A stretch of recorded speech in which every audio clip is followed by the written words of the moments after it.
ये तस्वीरें मध्य प्रदेश के छिंदवाड़ा की हैं, जहां पर कांग्रेस ने खाद की कमी और किसानों के मुद्दे को लेकर बड़ा आंदोलन किया। कांग्रेस नेता और कमलनाथ के बेटे पूर्व सांसद नकुल नाथ के साथ ही कांग्रेस के तमाम बड़े नेता इस आंदोलन में शामिल हुए। आंदोलन के दौरान कांग्रेसियों की पुलिस के साथ झूमा झटकी भी हुई, धक्का मुक्की भी हुई।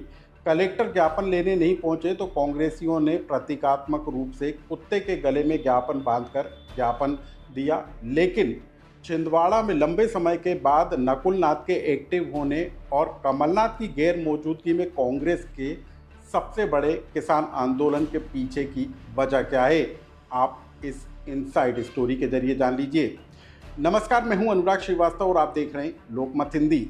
मध्य प्रदेश का छिंदवाड़ा जो कांग्रेस का गढ़ कहा जाता था और 2018 और 2023 के विधानसभा चुनाव में कांग्रेस ने जहां पर शानदार प्रदर्शन किया था, लेकिन 2019 के लोकसभा चुनाव में जहां एक तरफ कांग्रेस के तमाम दिग्गज नेता ज्योतिरादित्य सिंधिया, दिग्विजय सिंह के साथ ही 28 सीटों पर कांग्रेस को हार का सामना करना पड़ा था, लेकिन मोदी लहर के बावजूद छिंदवाड़ा एकमात्र ऐसी सीट थी जहां पर कमलनाथ के बेटे नकुल नाथ ने जीत का परचम लहराया था। लेकिन कांग्रेस के इसी अवैध गढ़ में 2024 के लोकसभा चुनाव में बीजेपी ने सेंध लगाई।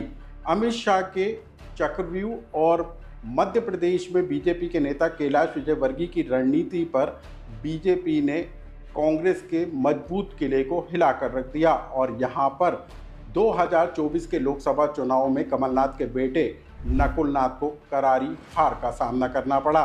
लेकिन जो छिंदवाड़ा कांग्रेस का मजबूत किला कहा जाता था, वहां पर कांग्रेस एक बार फिर से खुद को मजबूत करने की कवायद में जुट गई है और यही वजह रही कि कमलनाथ की गैर मौजूदगी के बावजूद नकुल नाथ के नेतृत्व में छिंदवाड़ा में कांग्रेस ने एक बड़ा शक्ति प्रदर्शन किया।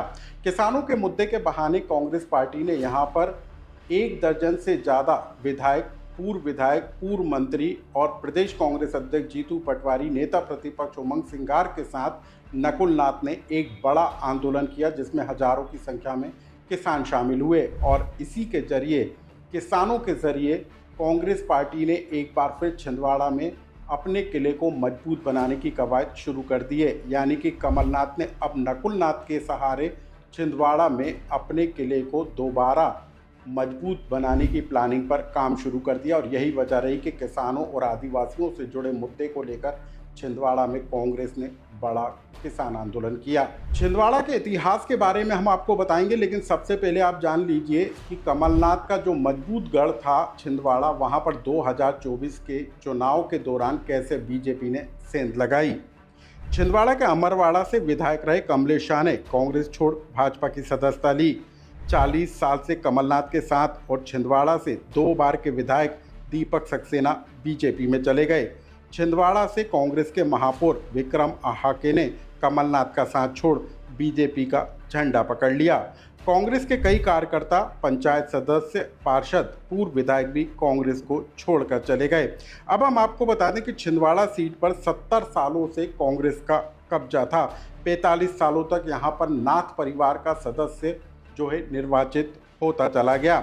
लेकिन 1997 में हुए उपचुनाव के दौरान तत्कालीन मुख्यमंत्री सुंदरलाल पटवा ने कमलनाथ को यहां पर करारी शिकस्त दी। लेकिन इसके बाद हुए लोकसभा के चुनाव में एक बार फिर कमलनाथ ने पटवा को हराकर अपनी जीत को दोबारा हासिल किया। अब आप छिंदवाड़ा के इतिहास पर भी नजर डाल लीजिए। कमलनाथ ने छिंदवाड़ा सीट पर 1980 से 2019 के बीच 9 बार चुनाव जीता। 2018 में मुख्यमंत्री बनने के बाद उन्होंने छिंदवाड़ा की कमान बेटे नकुल नाथ को सौंपी।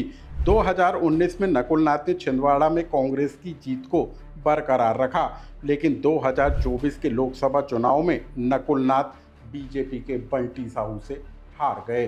कांग्रेस पार्टी में अब तेजी के साथ समीकरण बदलते हुए नजर आ रहे हैं। प्रदेश अध्यक्ष की कमान जीतू पटवारी तो नेता प्रतिपक्ष की कमान उमंग सिंगार के हाथों में है, लेकिन छिंदवाड़ा में कमलनाथ की जमावट अभी भी बरकरार है और यही वजह है कि कमलनाथ की बिछाई जा रही बिसात पर अब नकुल नाथ एक्टिव होते हुए नजर आ रहे हैं और नकुल नाथ के साथ पूरी कांग्रेस पार्टी भी खड़ी होती हुई नजर आ रही है और यही वजह है कि नकुल नाथ ने खाद और किसानों के मुद्दे को जोर शोर के साथ उठाकर किसानों में अपनी पेट को मजबूत बनाने के लिए किसानों का सबसे बड़ा आंदोलन छिंदवाड़ा में छेड़ा।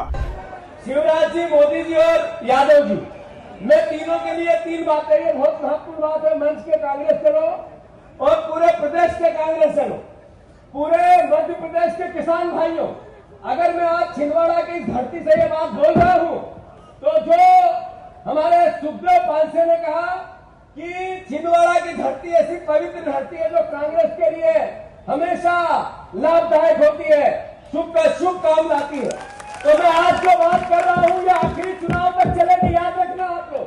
क्यों डर रहे हो? क्या हमारी सरकार नहीं आएगी? आएगी। और जो ये दादागिरी करेगा, जो कलेक्टर इस प्रकार की करेगा, जो गुलामी करेगा, उसके साथ भी कांग्रेस पार्टी क्या करेगी? प्रिय बोला, मैं पूरे आईएएसओ की बात नहीं कर रहा हूं, लेकिन जो कलेक्टर, जो आईएएस अगर पार्टीबाजी करेगा, बीजेपी के इसमें रहेगा, तो फिर हम भी बताएंगे कि राम राम सत्य भी होता है। कमलनाथ ने सोशल मीडिया पर पोस्ट डालकर लिखा है कि यदि मध्य प्रदेश में बीजेपी सरकार इस आंदोलन के बाद भी नहीं चेती तो कांग्रेस पार्टी इससे भी बड़ा आंदोलन करेगी।